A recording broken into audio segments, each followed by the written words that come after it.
and welcome to the fourth season of the UX Research Rundown podcast.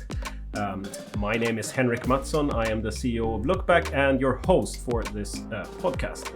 And with me today, I have a guest, Zoë Glas, who is a UX researcher, a strategist, and a collector of tiny things. And for this season, we're going to talk about the upcoming UX Research Week this summer in, or it's actually just called Research Week. Sorry, Alec. The Great Learners, the next iteration of the Great Learners franchise. And it's going to be an entire week of fantastic events this summer in San Francisco. And UXR Conf is still there for a couple of these days, but then we also have other days about other things. So we'll talk a little bit about that and, get you excited about a year in research. So welcome, Zoë. What's up? Thanks so much. It's great to be here. Going really well. Enjoying this rainy weather compared to your snowy weather, but hoping that turns around soon. Yeah, it's you never know what you're going to get in the valley, I guess. The fog. Awesome. So as per ancient tradition in this fourth season, it's getting better now because it used to be an ancient tradition in the second season too. But now we're getting pretty serious here. We always start the podcast with kind of digging into the origin story of our guests. And the reason we do that is because our field is full of people who are joining from all over the place. And in their first or second or even third year of research, they're always asking themselves, well, do I belong? Do I have the right background? And for us who've been here a while, the answer, of course, is yes. You can, come from almost any background. But it's always great to get those stories about how people get into this. So could we start, please, by you just like giving us the origin story of Zoë Glas? Yeah, origin story. So I'm a wildlife biologist, and I actually still often introduce myself that way. It tracks to how I think about things. I've given talks on how I still use wildlife management frameworks and determining where my product should go and how I talk to people and think about these things. And I love it for these kind of questions because I feel like it's an off-the-wall answer. But I studied wildlife biology. I studied avian biology in my undergrad, mammalian biology more in grad school. I actually trained skunks to run on treadmills, which is about as easy as you'd think. What was they bite hard. For fun or? No, actually, so we were looking at the exercise efficiency of skunks. So you can basically look at how much CO2 they produce and how much oxygen they intake as they're working out on a treadmill, basically, to look at efficiency metrics. Like how far could they move? How far could they get? And what does that teach us about skunks being skunks? In specific, like skunks and a lot of these kind of mid-sized predators, foxes and things, are going to expand their range with climate change because they're not as limited by temperature. So we kind of want to see like how far can they get? So yeah, that's where I started. Totally different. And within that, I started to switch to what's called the human dimensions of wildlife management, which is how do we manage the people doing things? So how do I get you to use a bear box? How do I get you to not try to befriend the skunk or the fox in your backyard or make a pet of a raccoon? And really, really loved that aspect of it, which is unique in the wildlife world where most people get into it because they hate people. And I was actually at a conference once and somebody asked the whole crowd of like 500 who was interested in the human dimensions part. And I was the only one who raised my hand. But I've loved it ever since and was doing that. I was working for the state of California as what's called an R3 coordinator. So getting people to hunt and fish more, and loved it. Didn't love the 3-hour each way commute and very, very low pay. And a friend was like, hey, you should think about UX research. I think you'd really like it. You like asking questions. You like pushing on people, which is necessary for a good researcher. And the rest is history. I talked to a guy named Rob Humans who now runs research for Workspace. And he was kind enough to see something in me and took a shot on me. And now I'm a staff researcher at Google. So here we are. Wow.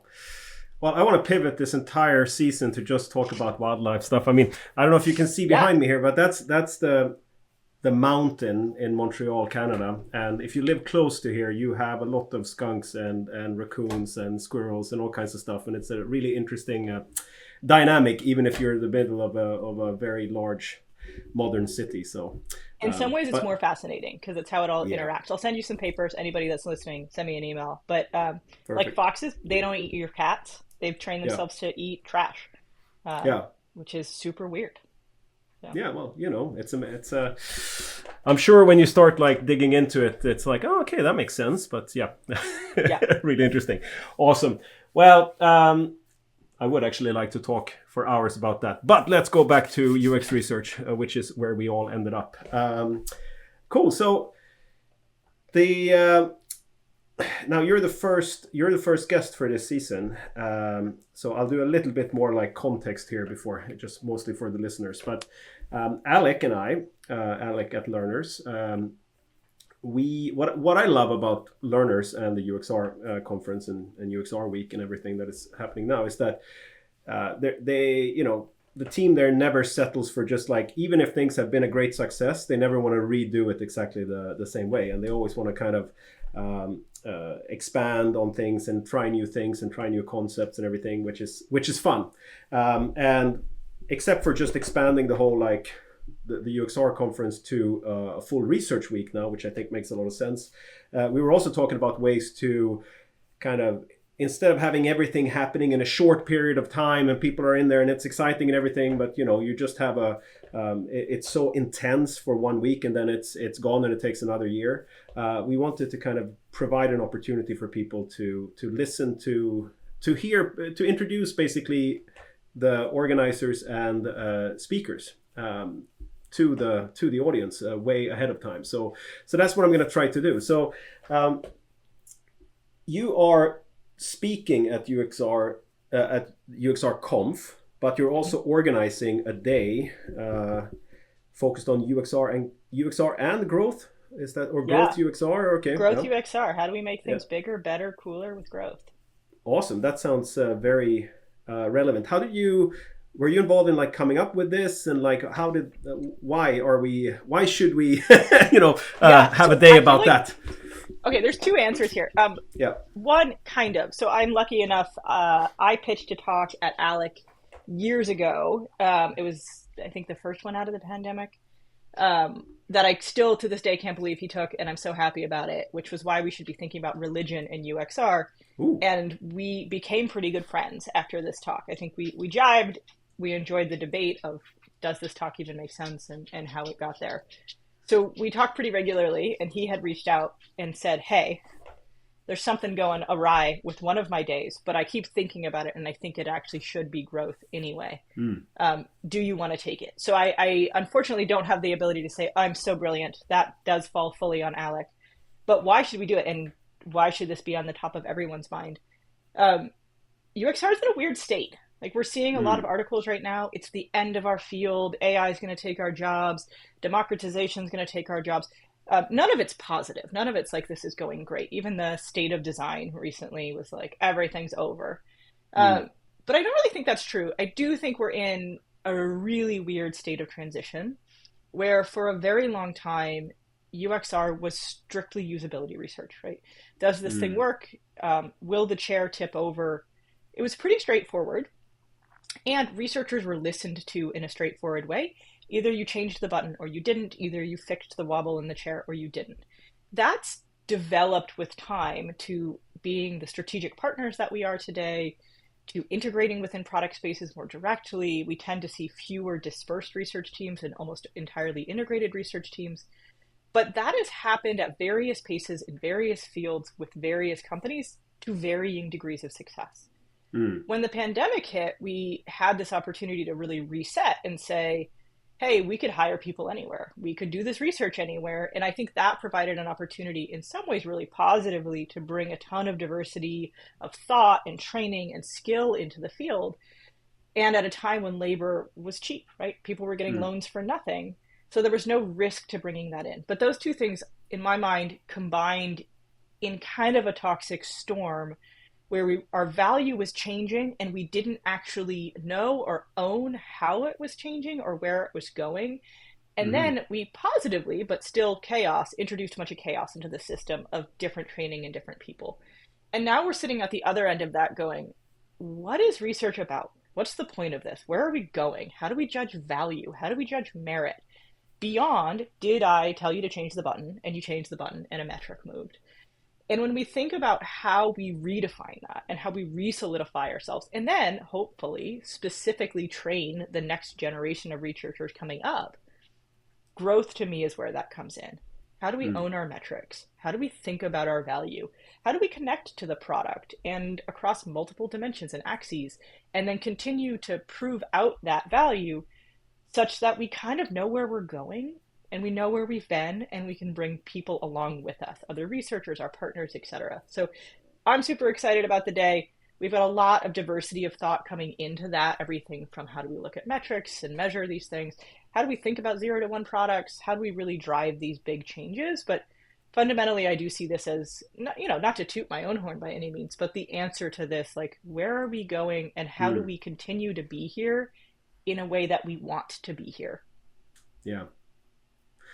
Oh, that's so much to unpack there. Awesome. I'm definitely going to go watch this day.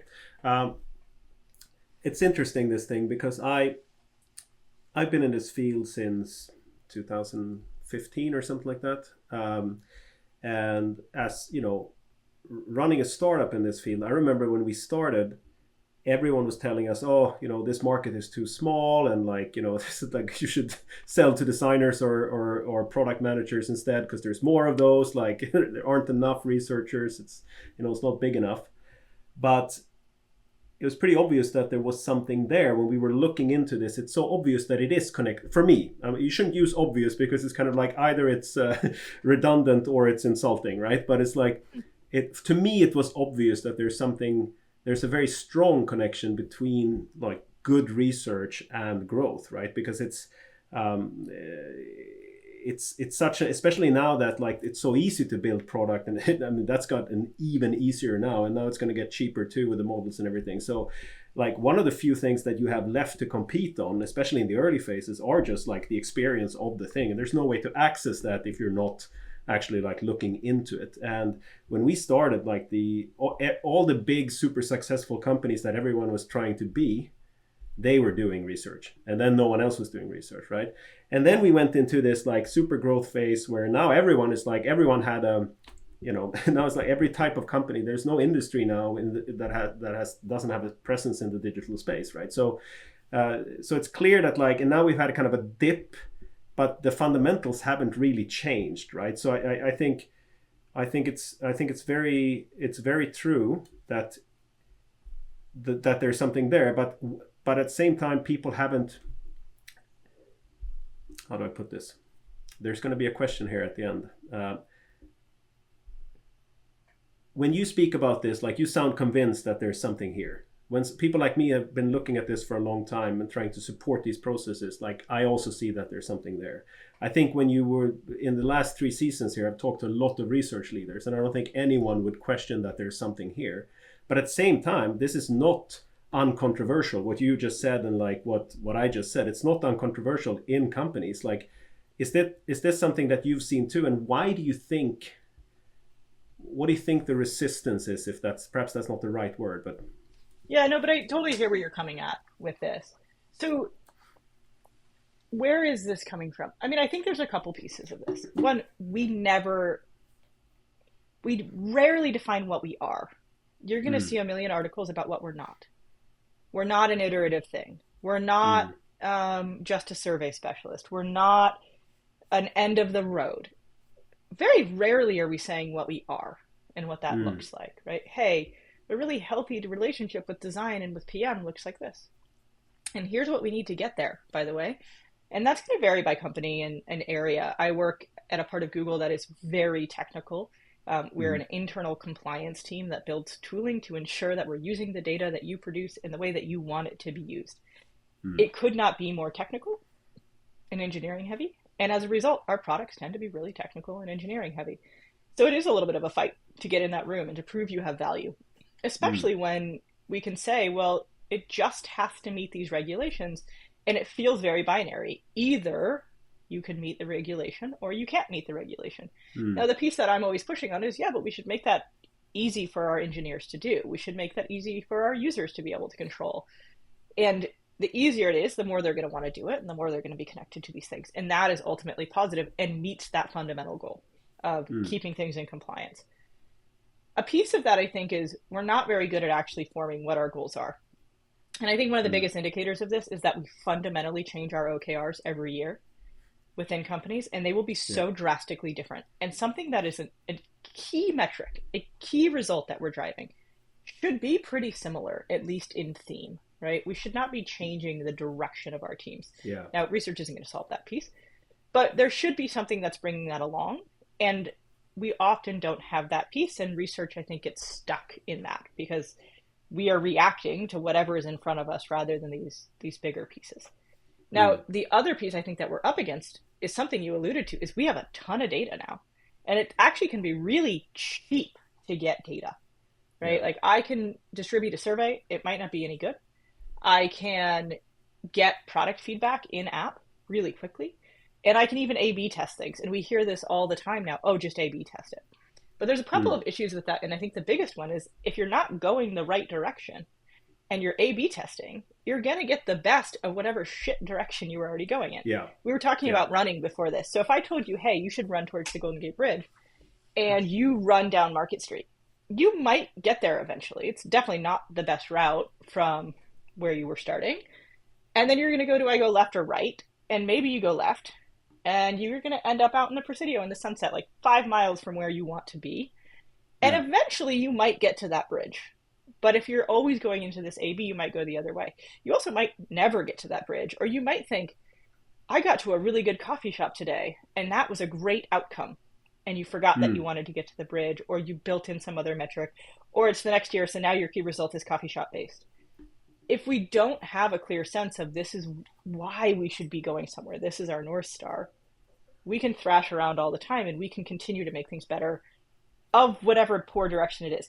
By way of example, I was talking to a PM at a major social media company, and they said one of the ways that they got promoted once was that they would take an ad and make the text really big for 6 months, and then everybody would click on it because the text was really big. And then they'd stop clicking on it, so they'd make it really small again. And then people started clicking on it again because it looked different. And each time they'd bump their metrics right around when perf hit. Right. And they would just complete this cycle for years and years and years before they finally decided they were bored with that and changed companies. Like, it was objectively improving that metric for a short time. Yeah. It did what it was supposed to do. Is that the right thing? No, there's probably a better ad out there. There's probably a better approach. So that's, I think, where research needs to come in, and where we end up getting stuck is choosing between right and left. So the more we can say, we're not choosing between right and left anymore, we're really thinking about what that bigger thing is. What is our growth goal? How do we confirm against these things? The better position we're going to be in. Right. Very, very interesting. So what would you say are the... Because I think what you just said is very, without going into a long rant about it, we've done research on researchers for a very long time now. And it's, we see what very successful research teams have in common and what not very successful research teams have in common. And getting what you just talked about right and being proactive in that and working with leadership on that is definitely one of those things that successful research teams do. What do you think are some of the... So then, of course, people who feel like, well, my research team could be more influential, could be more like have more of an impact, be more successful, impress leadership and stakeholders more. What are some of the steps you think that researchers can take to bring their practice closer to this kind of ideal that we're talking about? Yeah, I mean, so I'll give a hint at my other talk on this, which is actually called Care Less, The Secrets of Success in UX Research. Yeah. So I want to put out first that, I don't think we should be in a position where researchers have to become PR experts of their field and constantly be like, I'm important, pay attention to me. One, that's going to cause burnout. Two, sometimes it's just totally out of your control. Especially if you're listening to this and you're at the beginning of your career, you should be following people that are more senior than you to drive those things. Don't try to boil the ocean. Don't try to solve the world if you're not in a strong position to do so, right? Do the best with what you have in front of you and within your team, and change the leadership within your team, but set reasonable goals. we're seeing burnout rates in research that are just way too freaking high. And I think a piece of it is because we're like telling people they can be responsible for changing things fundamentally when like maybe they can't be. And that's just a little bit too big of an ask. Now, with that said, though, everything you can do from any level can track towards that. So set some North Star goals for yourself, for your team. What are the fundamental metrics? One of the things I love to do when I come into a team is build like a vision and principles together as a team. And then I just bring that back up, put it at the top of every doc. There's the principles of our team. Does it track to this? One of the things we have right now is that the teams that we build tools for are empowered to make the decisions they want to make. So I'm not going to come in and say, you have to do this way. It's that I'm going to make sure that I have the tools so that you can do with what you want. You might do something I don't want you to do. You might be taking more risk or less risk or whatever that I think is best for that company or that piece, but that's not up to me. It's just to give you the tools that you can make an informed decision to do that thing. And then I can push back on anything that we're doing and saying, hey, does this actually meet that? If we send this person 900 alerts that this thing is out of scope and it's not a big deal, like, does that meet that? And you can have that conversation in an easy way, in these more iterative ways. Now, if you are more senior, stop caring less, starts caring a little bit more, and see what you can own for the people around you. And I do think a piece of that is trust. A piece of that is just saying this stuff. I am blown away by the time in my career that I have gone straight to directors and VPs who I am so afraid to be in the room at and just said, hey, I need these 3 things from these people, and here's why. And while I've sat in the room, they've sent that email, and I've had that thing within a week. Because they don't know. You're not convincing them of something else. They truly haven't thought about you at all, especially in these larger companies. So not a bad thing, but they have a million things going on. And the people they do know how to think about and have thought about are sitting in their meetings. So go sit in those meetings and ask for the things and see what happens. And if they're truly saying no, pick a different goal, right? Don't climb Everest without oxygen. Like, think about what it makes sense for you to do in that moment and kind of chase that thing to whatever end that is, and then bring the people up behind you. It's something we're really struggling with in research right now. We see a lot of people get to the tops, and I'm seeing a lot more stomping down than lifting up. So remember to lift up. Interesting. Can you explore that a little bit more? Because I think that's definitely, what does that look like? You don't have to name any names here, obviously, but like, I think it's definitely like people would like to know a little bit like, what do you mean like stomping down and lifting up? Like, what are some good and bad examples there? Yeah, I mean, I think one of the things that we are seeing is this like, oh, well, if you just have the relationship with them, then people will listen to you. I think if it's purely relationship based, it's not a good thing, right? We should never be. That reinforces all sorts of old racist, sexist, etc. relationships that we used to have. Where like, oh, you're not in the old boys club, so you're not being listened to. Bring people along. Hey, here's how I did it, and here's how I'm helping you. Like, one of the things I challenge myself to do in any meeting with someone more senior than me is name drop the specific contributions of other people at least 3 times. Danielle did an amazing job leading this effort on critical user journeys, and here's how they did it. Vanessa established this huge effort to start to measure those journeys. Be really, really specific in how other people are doing things so people can see their value and bring it up and start to understand the full value in everything that goes into these practices. But also, like, think hard about what you did to get there and how you can actually share that with someone else. And what, by the way, is not sustainable. If the way that you had to do it to grow your org and to get that feedback and get that influence was like befriend someone and go to the movies and babysit their kid, that's probably not healthy. Have a conversation with them now that like, that, I'm so glad we're besties now. And let's bring these other people up. But again, I think this comes back to what we were talking about before, which is like, we don't know what we're doing as a research field. And I know that's a bit of a hot statement, but we're still really figuring that out.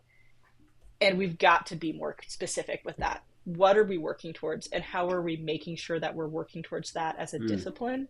Like, no engineer is sitting around going, how do I get research to care about engineering more? Right?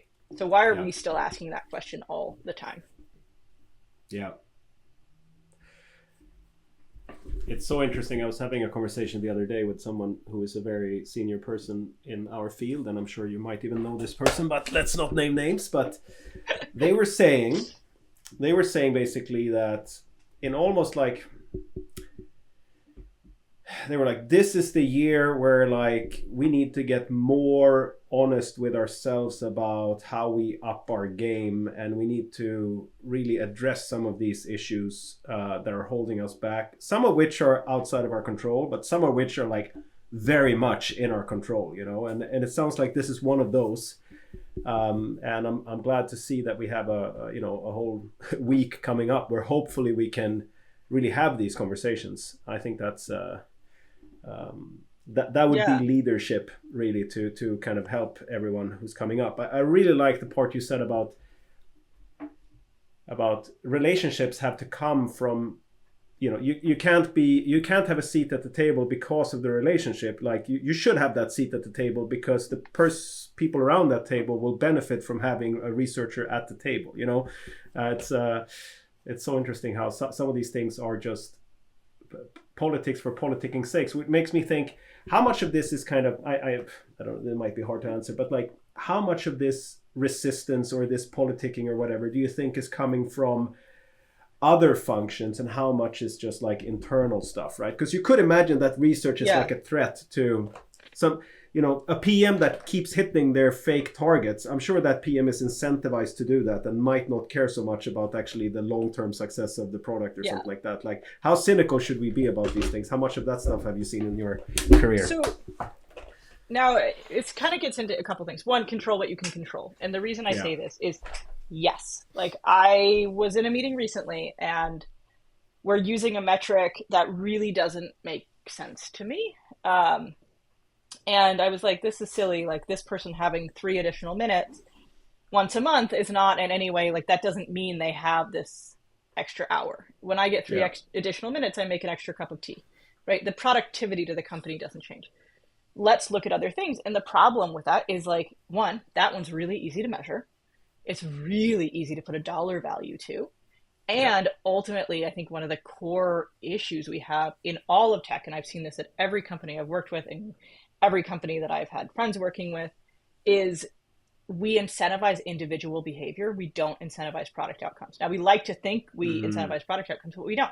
We incentivize people being able to say, I did that thing. Now, I will probably blame Google's performance review for this, which has changed a lot over the years, but we really wanted people to come back and say, I made a difference, look what I did. And there's pieces of that make a lot of sense. Let's incentivize, and if people do really good work, we should value and recognize that really good work. But if our entire system is based on, like, how do you judge if you did something well? Show me the metrics you moved, show me this specific piece. We are incentivizing bad behavior, right? A lot of the time, or at least short-term behavior. Now, ideally, if you're running these companies, like, let's start to think about short-term and long-term. And as a researcher, though, one of the things you really need to be doing, and we'll talk about this a lot in the growth day, is set your targets. What are you trying to move? Often we say, okay, well, I'm going to suggest that you do this, and hopefully PM or engineering put some sort of log in there, and we can see if a behavior changed. Call those metrics, right? I moved this button, did more people rent a car? Now, sometimes that's great. My own resume has a bunch of these metrics on it. It's easy to look at. It's sexy. It's easy to talk about. Look at all this money I made. Now, the real question is, like, if you hadn't moved that button, would that money have been made that differently? We really don't know. Like, it's a very biased short-term metric. But as a researcher, as the person helping establish those OKRs and establish that test plan, think about what those long-term metrics are, right? Like, is the product becoming more usable with time? Is the product becoming more beneficial with time?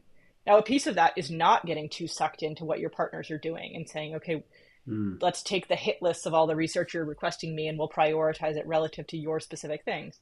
They're not prioritizing against you. So make sure you have at least a couple of projects in there that are about you. One of the things I love for this, critical user journey programs. They're a pain in the butt to get ready and to do right. But what they look at are the fundamental goals of the user being met through the product, right? One of the big ones for YouTube they're very public about is, I want to be entertained. Do I still feel entertained when I go to that product? Or has it started to become too busy? Has it started to become too frustrating? That should still be there, even if gaming is trying to improve XYZ metric. I haven't worked on that team for years and years and years. I promise I'm not giving anything away here, but we want to keep that bigger picture in mind. And it's research's job and responsibility, especially at the senior end, to go, how are we keeping that in mind? And how are we committing to keeping that in mind? So yes, metrics are part of that, but you should also be measuring your own stuff and measuring the impact of those things on that. So like if you're doing an annual survey that's looking at satisfaction and usability and other changes, make sure you're really seeing what those changes are and what they might be tracking to. One of the things I really push people on at any level is counter metrics. We measure metrics all the time. Did that button move it? Great. But what about like what didn't happen? What things can you look at? Like, let's say you told someone, you know what, the way that we're displaying price on this screen is really confusing. And they go, well, we're just going to see if more people book this or buy that book. Yeah. Well, what else could they be measuring? Is it the amount of time they're spending on that page, the amount of time that thing is spending in cart before being checked out? If you have metrics on how they're visiting other web pages, are they visiting more other web pages? And measure those too, because here's the thing. Humans suck at thinking about it into the future. It's why climate change is so hard to talk about. We're not good at it. But what can you give them in the short term that meets them where they are, that makes that conversation clearer? And as researchers, we need to take a lot more responsibility in adding to that conversation and setting expectations of what's brought into that conversation. I mean, this is if you're coming into UX research, you should definitely listen to this advice. As someone I'm a stakeholder of research, right? And I have the benefit of being in a much smaller team, so I don't have all of these layers, right? But there's nothing more frustrating for me when I discover that we have lost precious time because we've been chasing these fake metrics, and someone knew, hey, we're chasing fake metrics, and no one told me because everyone was like benefiting from, the fake metrics.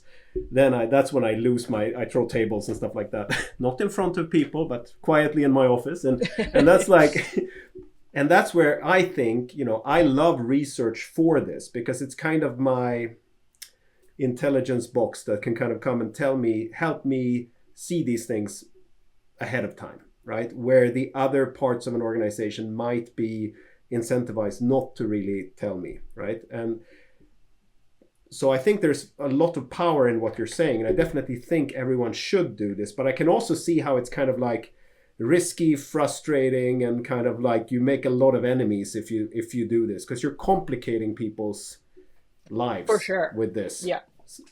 It's like... Yeah. And I think what you're tapping into here a little bit is one of the things that I think fundamentally is disconnected with research right now. So one of the things we talked about already, am I in the room? Am I at the table? Am I respected at the table? Yeah. That's actually a really difficult question. And it puts us in kind of a victimhood stance, or at least having to I have to earn your trust. I have to deserve it. I have to prove value. You shouldn't. Like, the company hired you. Somebody thought you had value there. You are inherently in the room. We all know you should be in the room. However... and you still need to be in that room and continue to prove that value. But piece of it is people don't know. Like, we go into this assuming that everybody understands what we could be doing and how great we could be if only we were listened to. And so often they just don't. They haven't worked with a researcher. We haven't done a really good job of establishing at a higher level what we're doing. It's even harder now because we are in a state of transition that we're trying to navigate through and bring in all these other factors, like working in really limited scopes or working with really limited resources, with democratization, with AI, with fill in the blank here. But we can come in and say, hey, this is what this looks like, and this is what I need. And like, anybody who has been in a fight with their partner, has managed pick up and drop off at school or with their dog, like, you've been at this point where you've had to step back and say, you know what? Hey, honey, I've got a meeting at 9. I can't handle this. I can pick up Dick. And you have to walk through and plan that day, and all of a sudden you're on each other's page and you're no longer feeling unsupported. The same thing at work. If they don't know how to support you and what that might look like, you're fighting a battle that they don't know that they're in, or that you're getting brought into some minutia that's going to make you sad. But truly, I have had conversations recently where I've walked in with directors and just said, hey, I need these 4 things. I need you to tell this person this. I need you to commit to this OKR, and this is what it's going to look like, and here's how I'm going to do it, and these are the number of engineers I need, and this is this. And they've said, oh, cool. Okay, I can do that. And it's not that they were fighting me before. They just didn't know. And you kind of got to give people the benefit of the doubt there, especially if you're reforming or setting a real example of like what research could look like at that top level. and to bring it down. Now, again, if you're an L3, which are like an entry-level person, please don't feel like you need to go show up at the VP's desk. And go to your partners that are more senior and say, hey, I think there's something missing here. What can you do to help me? How can I figure this out better?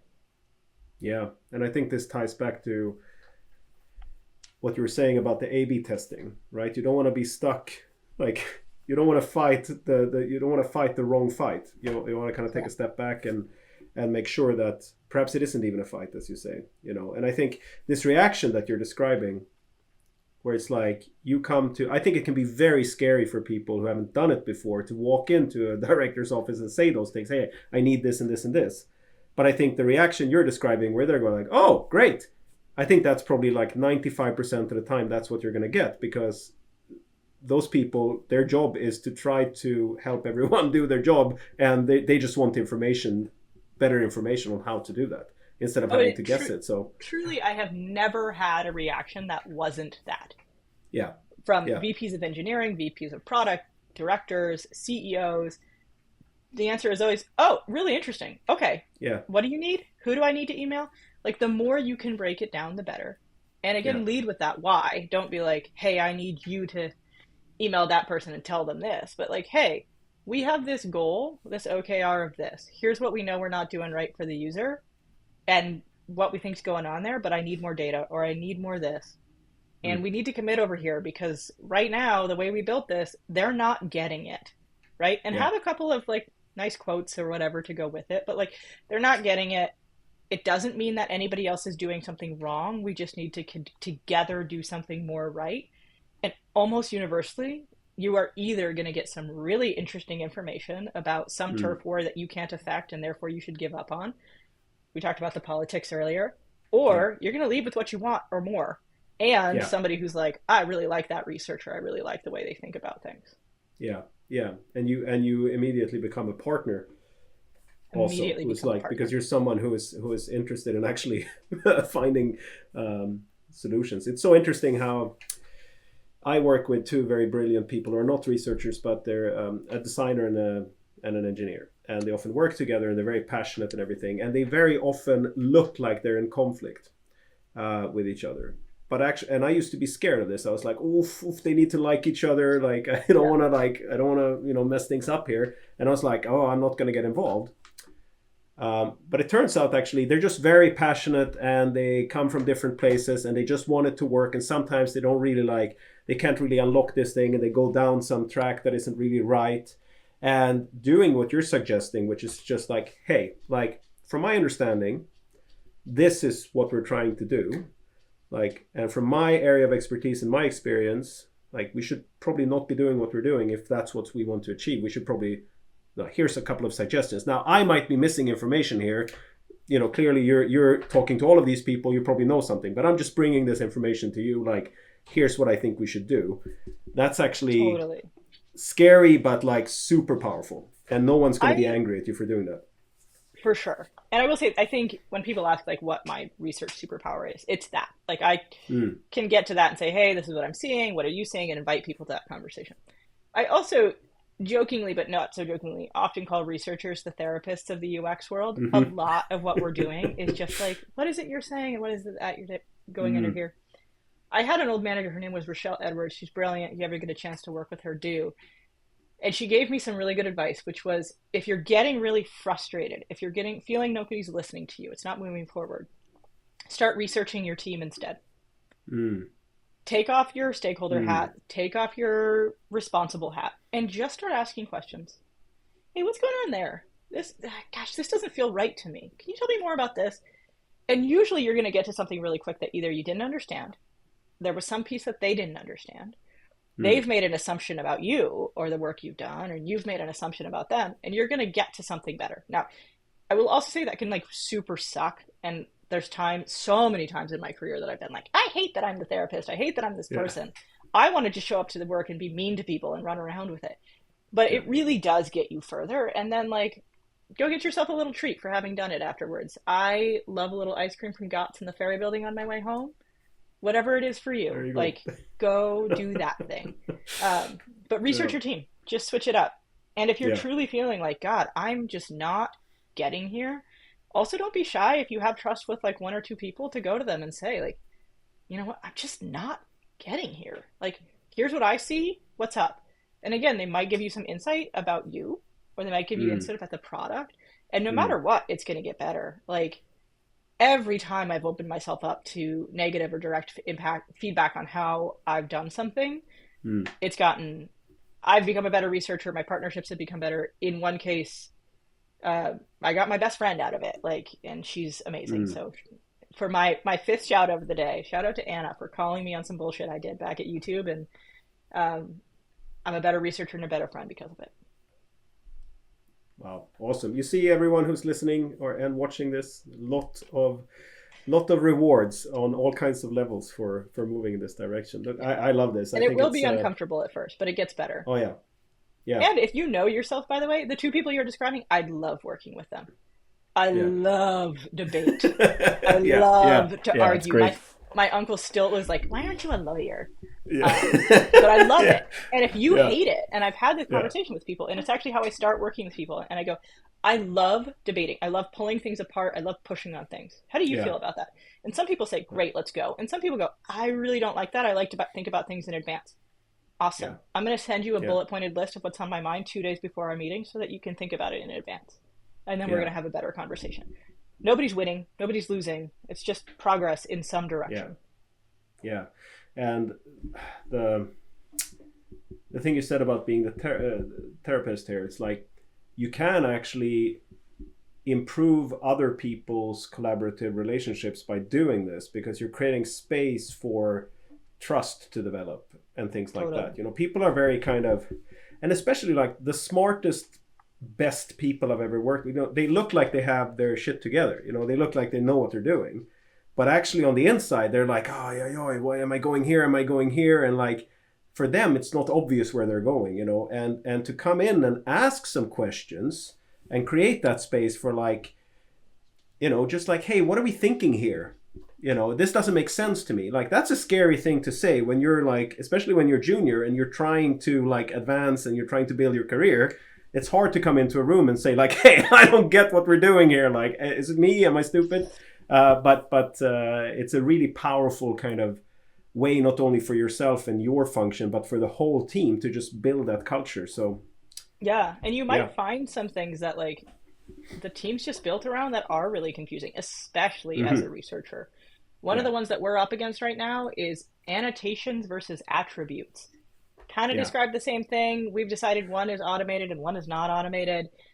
Our users don't really get that, so there was a ton of confusion, and some people thought it was straightforward and some people didn't. And just being able to say, hey, that seems really weird. Like, oh, there's actually a bigger issue here that we didn't notice, and we can come into some sort of agreement or alignment on, or focus on and fix in the future, or decide we don't need to fix it because it has some other answer. But open your mouth, share that. If you're super uncomfortable with that, or if it's just too new, just find one person, right? Find your PM, find your PGM, find the researcher that's been in that space a little bit longer, and be like, hey, I've got some dumb questions. Can I ask you my dumb questions? And the other thing to remember, like, one of the best things you can do to build community and to build trust is to ask something of somebody else. Yeah. Like, that you need help. We often go the other way. We want to be generous. We want to be the person that drops the cookies off next door. Yeah. If you are always dropping off cookies next door and never receiving those cookies, never receiving the offer to pick up an item at Trader Joe's, never receiving the offer to watch your kids that night, you're not building community, you're building debt. So build community. Ask for things. Ask for help. Receive that help. You're going to have a better relationship with everyone, at work, at home, everywhere else. Awesome.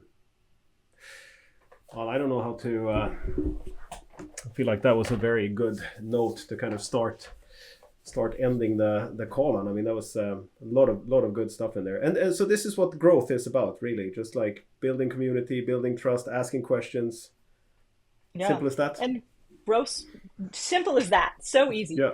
You know what? It's the Tower of Babel, right? Yeah. Like, for those of us that studied any of that as kids or adults, we need to align on what we're doing. We need to be able to contribute to if that alignment makes sense. And maybe you can't decide if the tower is getting built, but you can probably decide if it has a staircase or an elevator. And just see, like, what are the constraints? Where can I work within that? And what can I own in getting the yes I wanted or avoiding the no I didn't, in measuring that and supporting that and being a vital member of that conversation, that you can still build towards whatever it is, right? You're not going to turn YouTube back into a dating platform, even if you really think video-based dating should come back. Yeah. But maybe you can notice that there needs to be more social connection or opportunity to connect in real life. I don't know if that's a good idea. It's probably a terrible one. My safety habits going off as I say this, but like that you can contribute to what you're noticing there and feel good about it, right? At the end of the day, you should leave and say, I did good work. I feel good about the contributions that I'm making, and I'm not fighting to be at the table, right? Yeah. Yeah. Lovely. And remember, everyone, it's hard to build great product. Otherwise, everyone would do it. So, don't be too hard on yourself if this is not working on the first try or something like that. So definitely. And to your point earlier, it's harder to do it well. It is so much harder to do it well. Yeah. It is so much easier to just A/B test everything that we want and push it out and see which one goes better. But you might never reach the Golden Gate Bridge. For sure. Exactly. No, that's awesome. And yeah, it is hard, but one final point there, and I'd love to, hear if you agree. I note that even though this is hard, a lot of the skills required for the kind of stuff that you've talked about here are actually pretty core researcher skills, like ask questions, like try to figure out who is my user, who is using this research, like how can research be helpful? How can the product be helpful? You're basically applying, you have all of these skills in you, just go do it, right? Yeah. Use them everywhere, though. Again, you're a researcher all the time.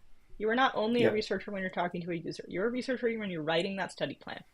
One of the things I see with junior folks all the time is they send their plans off. Somebody says, add these 3 questions, and they just add them. Don't just add them. Yeah. Right? There is a reason you missed that question. Go ask why. What do they want to know about that? What is that information going to do for them? How is it going to contribute to the decisions made? Because you might choose not to ask that question or to ask 4 more. Right? It's a conversation. Right. There is no right or wrong. It's a conversation. You're never, one of the things people ask all the time, how do you know that you've done enough research? You don't. You will never have done enough, right? Because we don't know where we're going. We don't even know if we're heading towards the Golden Gate Bridge. We just know we wanted to go have a good time and have a nice walk one day, right? Yeah. But at some point you got to take that trip, and that's it. It's like, how do you feel confident enough that that's a good direction to go? And then be open to maybe going another way if you need. And like, what are the things you need to see to have that? Yeah, and you would never, it's so interesting the example you're giving. As a researcher, you would never, if a user you're interviewing would say like, hey, add these 3 features, you would never just be like, okay. Yeah. Like you would be, tell me more. Why? Yeah. Tell me. Yeah, exactly. Why are we doing this? So yeah. Oh, very good. Very good. Awesome. Well, this was a great first episode, I think, anyway. Self-praise. Self-praise. For self-praise. Way to go, us. Exactly. Ice cream. It's a bit too cold for ice cream in Montreal, but yeah. It is very never good. Too Thank cold you so for ice much. Cream. Yeah, no, that's true. That's a good point, actually. Awesome. Look, this was amazing. Thank you so much. I will see you all in... now I'm talking to the audience here. I will see you all, and we will see you all in San Francisco for Research Week, I hope. And as you have heard already, clearly Growth and UXR is definitely a half day or day. Is it a half day or is it a day?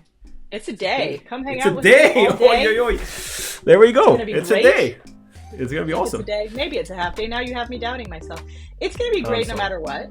And I'm going to be there. You're going to be there. All the cool people that are listening are going to be there. And bring your questions. Bring your challenges. We'll get through this together. Awesome. Happy researching, everyone. And stay safe out there. Bye-bye.